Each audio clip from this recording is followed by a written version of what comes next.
ఆనాడు ఏ ఇంట పెళ్లి జరిగిన గాని గౌరవంగా మత్తు గమ్మత్తుగుండేది. తల్లిదండ్రి పెళ్లి సంబంధము చూస్తే సచ్చినట్టు నచ్చి సంబూరపడుదురు.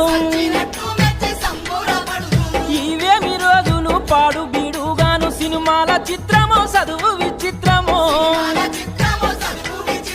పట్టుమని 10 ఏళ్ళు నిండి ఉంటాయో లేదో లాగుతాడు గడువాడు లవ్వాని అంటాడు.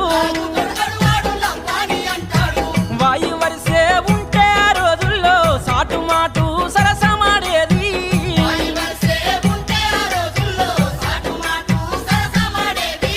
లోకమంతా చెడిపాయ చూడు, అక్క చెల్లాని వర్షమి లేదు.